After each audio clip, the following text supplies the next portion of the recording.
everybody, Summer Terry here. And so I thought I would do a video today on why we use the different water levels in our aquapacer. And I thought it would be a good change to have a person in here.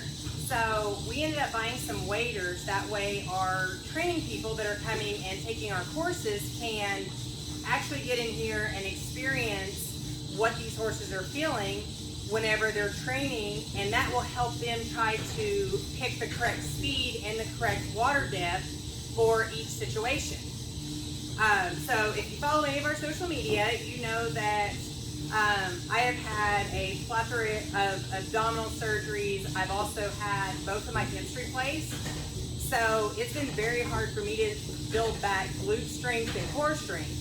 So I'm kind of the perfect candidate for this video just because I have a lot of gait abnormalities, I have a lot of weakness, which is what we work on with these horses.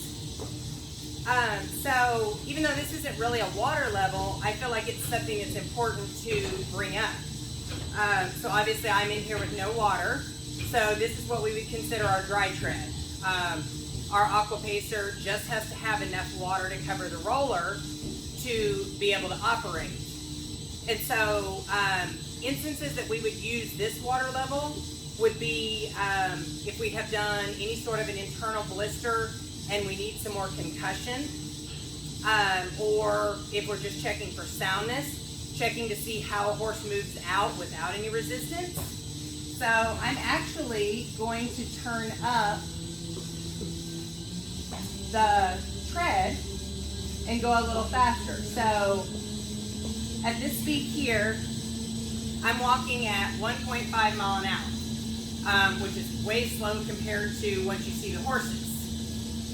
And I have no resistance. I have a lot of concussion because I'm walking just on the stainless steel part of the tread. Abscesses, they're another time that we would use the dry tread. And so I don't have anything that is restricting my movement, but the advantage of just using a treadmill in general is the sway of the treadmill belt helps to correct gait abnormalities because it's really hard to walk with a shortened step on the tread.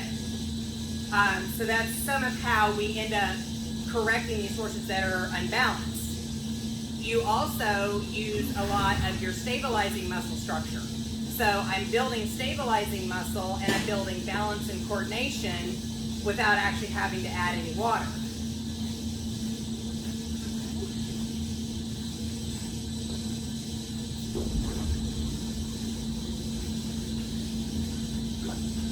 And so now that we start to fill our water level, I'm already starting to experience some of the resistance. And so I've kept my speed the same. I use this low water level whenever we are fitting horses that are already in shape, and I basically want to extend that stride by putting a lot of drag on the lower part of the leg. So this level here is going to be similar to a person training with ankle weights on. So all of the drag is on the bottom of the leg. And I can already tell at this speed that my stride is starting to shorten and I'm starting to want to kind of lean forward, which is what you see with these horses whenever they flatten their neck, and that hollows the back out and it puts more pressure on the back. So I'm actually going to slow my speed back down to 1.3, and then that kind of takes a little bit of the drag off. So when we talk about how we get our resistance in these machines, it's from the water coming up and hitting the front of the glass and then coming straight back on the horse's leg. If you have a horse that gets discombobulated in here and is swaying back and forth, you'll notice the water starts to go back and forth here.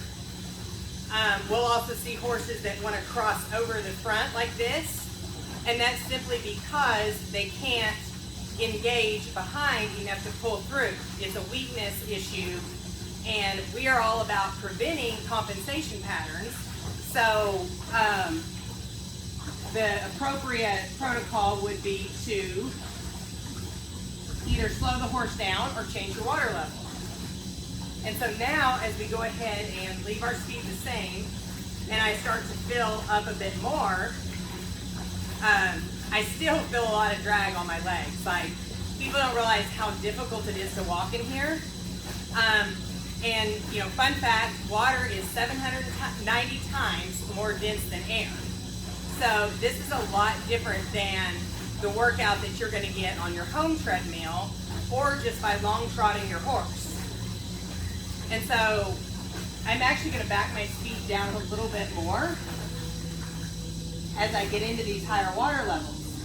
So the higher the water, the more buoyant the horse is, and the more buoyant the person is, but also you have your resistance farther up the limb of the leg. So a horse in lower water level, they're going to pick up and over. So if you notice, picking up doesn't take as much effort as pulling through. But even picking up has its benefits because it's like working on a stair stepper.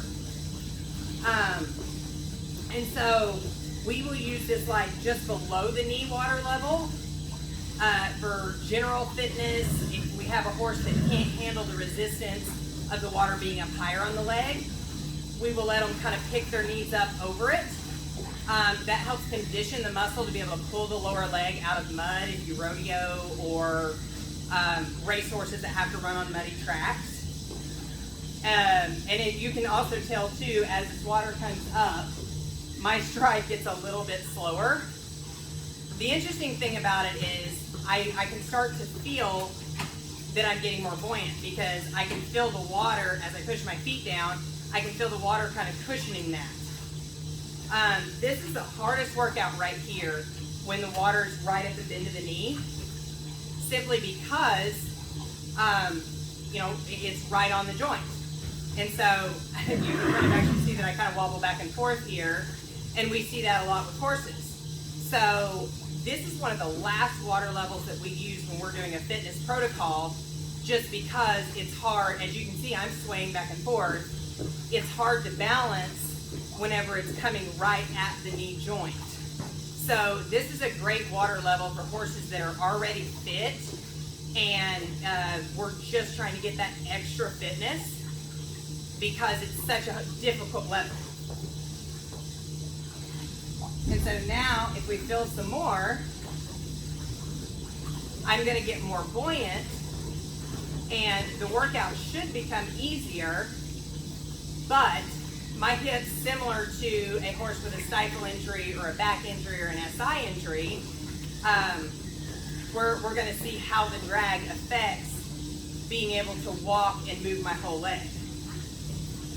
This is why we really like our system, just because we can, as I start to get unbalanced here, just because we can vary the workout so much. And, you know, I'm still trying to have good posture. I'm reminding myself I'm starting to lean forward, so I've got to think about engaging my core and engaging my glutes and, you know, having good posture as I'm walking here. So the first place that I feel the pull is on my hip flexors. And if you notice, I'm actually kind of starting to get a little bit short of breath. And so when your pelvic floor has to contract and activate, and you've got a weak core, a lot of times it will pull on the diaphragm as well. And so that's where a lot of times you get some of that shortness of breath. We don't see that as much in the horses as we do us. Usually with them, you're not going to see that much huffing and puffing. So now I can actually feel that the water is helping me. So a horse in here at this, at the shoulder level or above, is about 60% weightless. I don't know what the facts are on the people side of things. I'm sure since Hudson makes human units, they probably could tell you. But I actually feel the water helping me push my body up, and I feel the pressure coming off of my diaphragm, and I find that it's easier to breathe. The other thing that I notice though too is it's also a little bit harder to balance in here. So as the water's making me more buoyant, I still need to have that strong stabilizing muscle just because I find that the water is rocking me back and forth. Now if we try to go back to our original speed that we were at, it's going to put a lot more resistance on the workout. And so again, with these horses, we're constantly watching to make sure that our water is going back and forth and not side to side, because that would tell us that we were moving that horse too fast or that we weren't balanced. Also, you keep seeing me check over here and balance on the side. One of the things that we notice horses doing is they will fade to their weaker side, and they will get over on the sidewall and try to kind of balance themselves. The other thing that I really notice on myself is my right leg is primarily the weaker leg, and I can tell that this leg is lagging behind. I don't know if you want to come over and look from the side to see what it looks like. I've never looked at a person through our window, so but I'm already feeling the fatigue. Even though I'm buoyant, I'm already feeling the fatigue on the right side, and I keep finding myself having to reach over here and balance on the left just because my right leg is not wanting to keep up with my left leg. And I feel like I am using my hip, throwing my hip forward versus using my glute to power myself forward. And I'm already starting to fatigue out, and I'm at not a long time. We're at about 10 minutes, I believe. But anyway, this was just a kind of a fun demonstration, and I love having the waders now because I don't have to worry about people running their clothes or having to shower afterwards. These will just slip on over whatever it is you're wearing. And this is something that, as I get really unstable here, this is something that I want to start doing more of for myself, is just trying to get in here every day and doing a 30-day protocol, if you will, on myself. Just because I need the low impact, just like a lot of these horses do, and what a perfect opportunity to teach as well as get myself fit. So stay tuned for more videos. Happy trails, y'all.